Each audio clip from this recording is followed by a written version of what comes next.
crianças, tudo bem? Um dos pontos mais importantes do Segundo Reinado, um dos que mais aparece em prova, é a questão abolicionista, o processo de abolição da escravatura. E é isso que a gente vai falar nesse vídeo. Bora lá ver? Então, quando a gente fala de abolição da escravatura, é muito importante que você pense que não é apenas um decreto. A abolição da escravatura não é a Lei Áurea. A Lei Áurea é o final de um processo que já tinha começado muito tempo antes e que vai ser, de certa forma, concretizado com a assinatura da Princesa Isabel. Aliás, esse é um ponto que vive aparecendo em vestibulares. Ano passado a Unicamp perguntou isso no vestibular 2020, certo? A Unicamp foi lá e perguntou como, na verdade, a abolição da escravatura já era um processo que vinha acontecendo, já tinham sido libertados imensas quantidades de escravos e a Lei Áurea apenas foi um ponto final, certo? Em algo que já vinha tendo vários pontos e vírgulas. Nossa, falei bonito agora, tá? Quando a gente fala de abolição da escravatura, o declínio da escravidão, o processo que vai concluir na Lei Áurea, já vem desde mais ou menos 1850. As pressões vêm de antes, mas o declínio formal vem de 1800, a partir de 1850. Por quê? Primeiro, pela proibição do tráfico. Proibição do tráfico. Lembra? A Inglaterra decreta o Bill Aberdeen, a proibição internacional, o Brasil dá de louco e 5 anos depois a Lei de Queiroz proíbe formalmente o tráfico de escravos no Brasil. Tá? O que isso significa na prática? A proibição do tráfico vai gerar um aumento do custo do escravo. Aumento do custo. E isso é importante que você perceba. Porque aquelas pessoas que estavam na dúvida se eram a favor ou contra a escravidão, e estou me referindo aos cafeicultores, a partir do momento que isso começa a pesar no bolso, eles assumem uma postura, ou pelo menos eles começam a questionar essa possibilidade, algo que até esse momento era completamente inquestionável para eles. Tá? Segundo ponto, a própria Guerra do Paraguai, você nunca pode perder de vista ela. A Guerra do Paraguai é fundamental para você entender o processo abolicionista. Por quê? Porque a Guerra do Paraguai, pela formação do exército brasileiro com escravos e pela promessa de alforria, fez com que houvesse uma enorme perda de escravos para o Brasil. Porque o escravo vai para a guerra e morre, vai para a guerra e foge, ou vai para a guerra, volta e é liberto. Então, a partir da Guerra do Paraguai, houve uma queda no número de escravos. Queda na quantidade.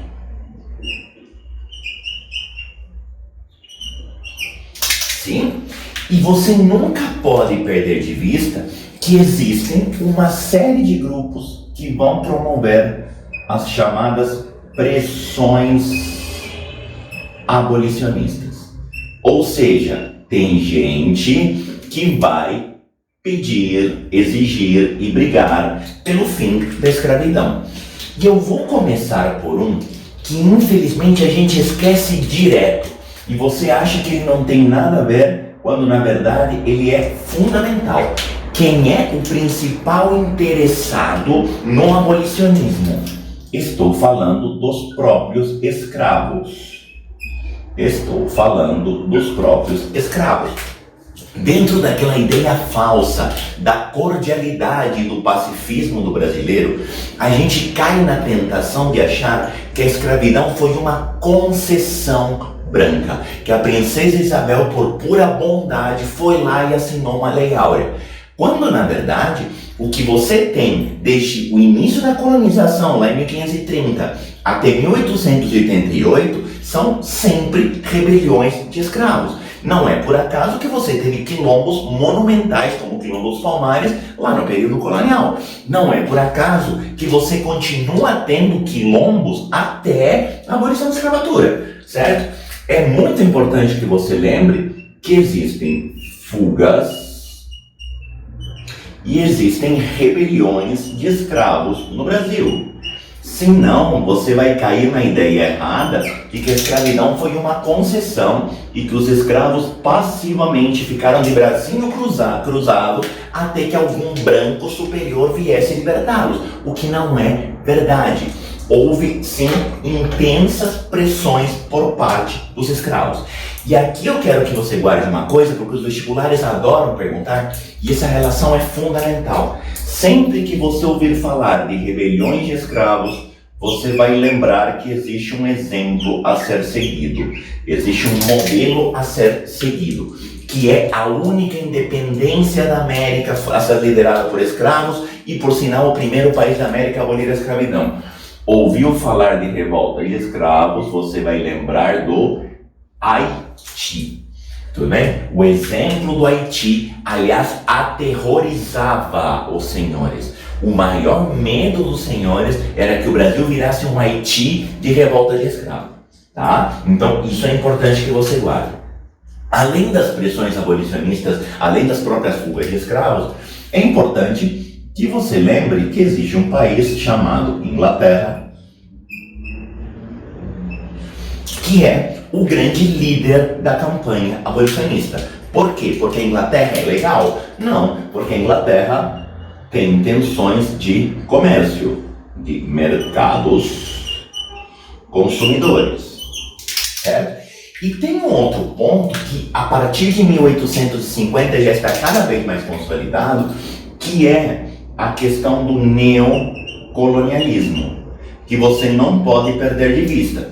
Você aprenderá um dia que na segunda metade do século XIX, a Europa começa um processo de colonização na Ásia e na África, um processo de imperialismo ou de neocolonialismo, no qual os europeus vão até a África para procurar mercados consumidores, desenvolvendo indústrias lá. Não é interessante para a Inglaterra tirar esses escravos, tirar esses africanos da África e trazê-los como escravos para cá, porque a Inglaterra não pode usá-los como mercado aqui, porque eles não têm salário, e ao mesmo tempo perde a mão de obra de mercado lá na África.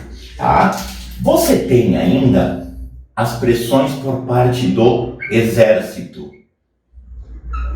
E a questão do exército está diretamente relacionada à participação dos escravos na Guerra do Paraguai. A aliança que acaba se formando, ou pelo menos as ideias abolicionistas que acabam chegando no exército, estão diretamente relacionados à participação de escravos na Guerra do Paraguai. Aliás, eu preciso te dar um spoiler aqui. O que vai acontecer mais para frente é que esses escravos, uma vez libertos, muitos deles vão fazer parte do exército. E é por isso que na República você vai ter rebeliões na Marinha de negros, tá? Mas tem um outro grupo aqui que eu quero que você guarde, porque esse grupo é um grupo interessante. A partir da segunda metade do século XIX, começa a surgir um grupo de intelectuais, um grupo de filósofos, um grupo de pensadores, um grupo de juristas que começam a questionar a escravidão, associando a escravidão a uma ideia de atraso. E aqui eu preciso que você tome cuidado para não achar que esses caras são gente boa, para você não achar que todo mundo aqui é do bem e que realmente acha um absurdo. Nesses intelectuais, eu preciso separar dois grupos. Eu preciso separar os intelectuais negros, como por exemplo Luiz Gama. Luiz Gama, que por exemplo foi proibido de estudar no Largo São Francisco pelo fato de ser negro, e uma das grandes referências de legisladores da segunda metade do século XIX, juristas da segunda metade do século XIX. Esses intelectuais negros têm motivos, digamos assim, conscientes, certo? Para ser contra a escravidão e realmente considerar um atraso, principalmente um atraso humanitário, tá? Mas existem também intelectuais brancos do século XIX que acreditam que a escravidão é um atraso, mas não por considerar um absurdo a escravidão, e sim por considerar um negro inferior.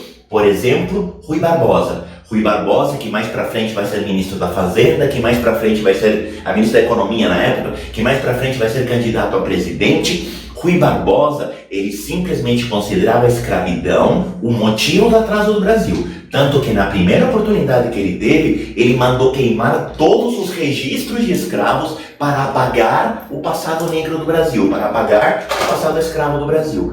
E isso está diretamente relacionado com as teorias científicas do século XIX. Isso não é um motivo humanitário. Isso é a continuação, a aplicação da ideia do darwinismo social, da superioridade do branco em relação ao negro. São essas ideias, inclusive, que vão justificar a vinda de imigrantes no projeto de embranquecimento populacional, tá? Só que tem um nome aqui, que eu vou deixar até de cor de rosa, porque ela vai ser bem importante lá na frente. Quando a gente fala de pressões abolicionistas, eu quero que você guarde que tem uma mulher bem importante aqui. Você não pode ouvir falar de abolicionismo sem lembrar da princesa Isabel. Quem é essa mocinha? A princesa Isabel é a herdeira do império. A princesa Isabel é a filha mais velha de Dom Pedro II. E a princesa Isabel acabou se transformando num dos grandes símbolos, num dos grandes nomes na luta pela abolição da escravatura.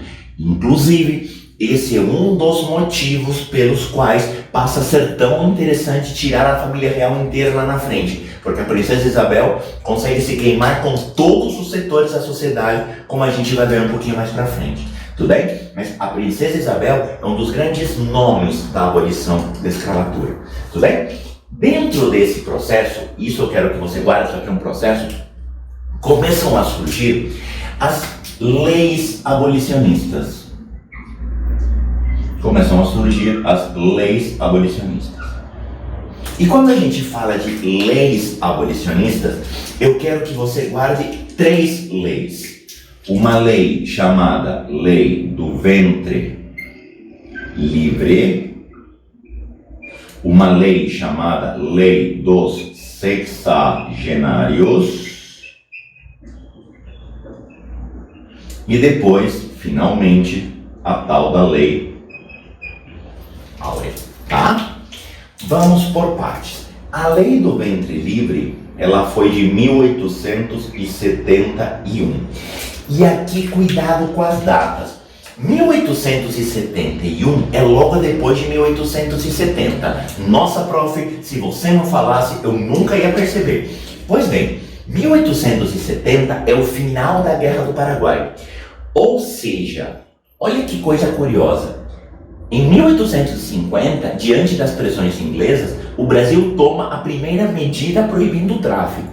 Mas o Brasil só vai se lembrar do processo abolicionista de novo pós-Guerra do Paraguai, quando a escravidão já estava num claro declínio, certo? O que a Lei do Ventre Livre garante? A Lei do Ventre Livre estabelece que os filhos dos escravos nascidos em cativeiro a partir de 1871, seriam libertos. Então, essa lei garante a liberdade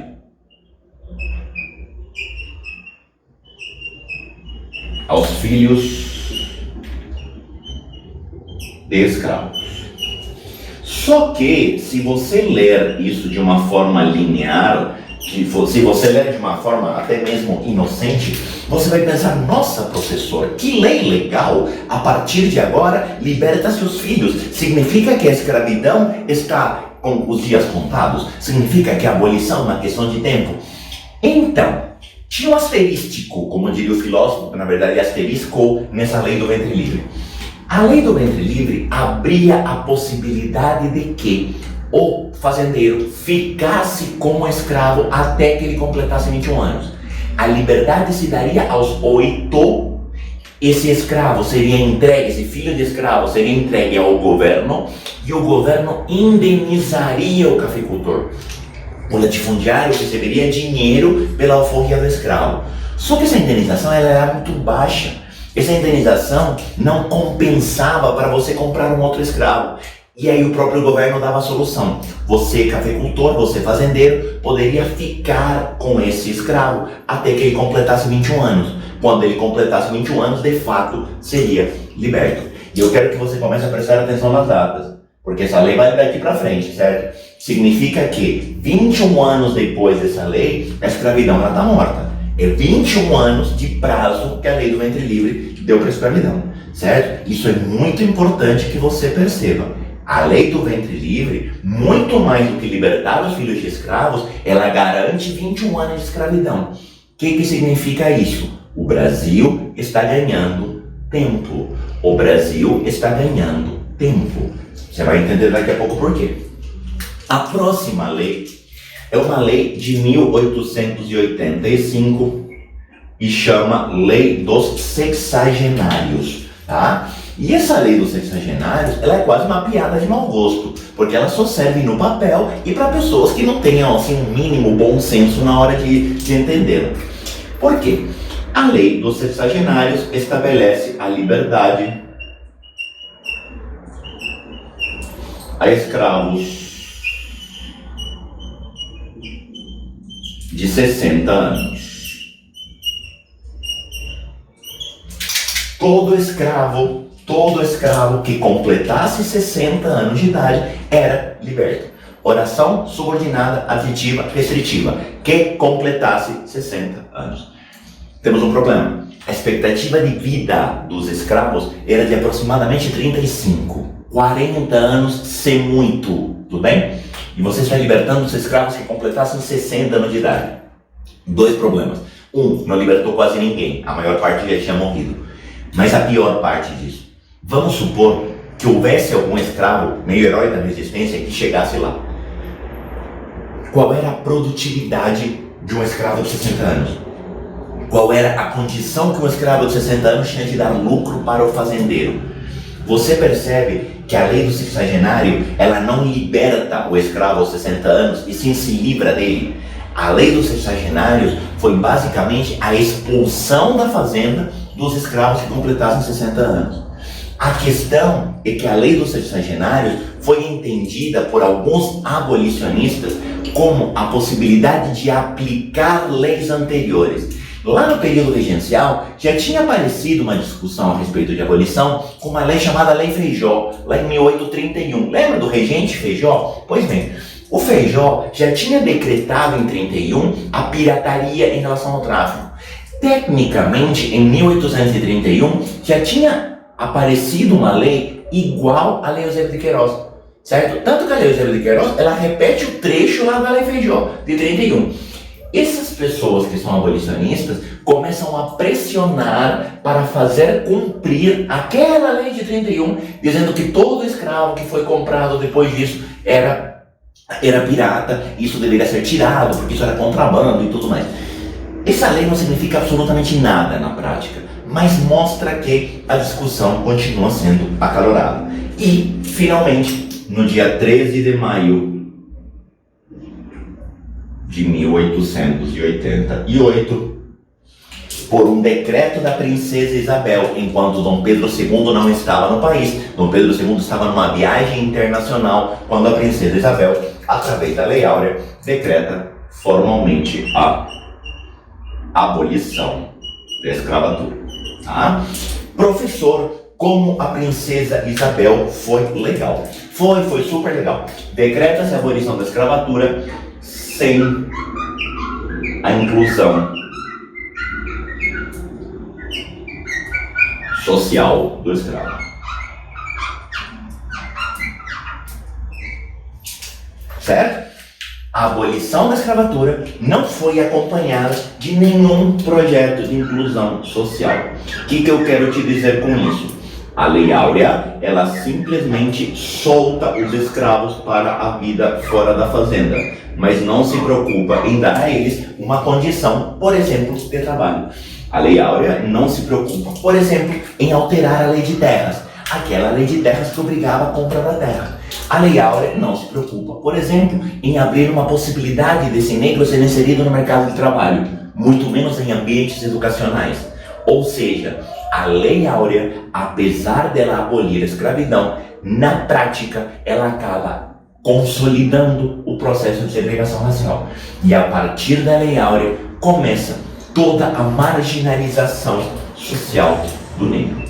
Então, a partir daqui, consolida-se a marginalização dos negros.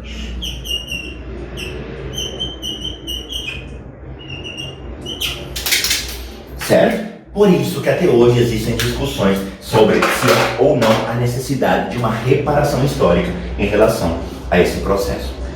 Bom, e aí você vai me perguntar, Nicolás, significa que os abolicionistas enlouqueceram e agora Dom Pedro está seguro, porque todo mundo que era contra a escravidão ganhou? Não. O processo abolicionista, ele acabou desagradando os dois grupos. Quem era contra a abolição ficou extremamente magoado pela abolição. Mas quem era a favor da abolição também ficou profundamente magoado pela lentidão do processo. Quem defendia a abolição não defendia uma abolição tão lenta. Quem defendia a abolição queria que isso tivesse sido feito de uma vez só. Resultado, o processo abolicionista conseguiu desagradar os dois setores. E numa tentativa de ganhar um pouquinho de moral, o Império decidiu discutir a possibilidade de indenizar os cafeicultores que perderam seus escravos, o que desagradou os dois setores novamente, porque os cafeicultores não foram indenizados e aqueles que achavam absurdo a escravidão achavam absurdo indenizar também. O que eu quero que você perceba? A campanha abolicionista vai ser o começo do fim do segundo reinado, mas isso é um assunto para o próximo vídeo. Beleza? Tchau, tchau, obrigado, até o próximo vídeo.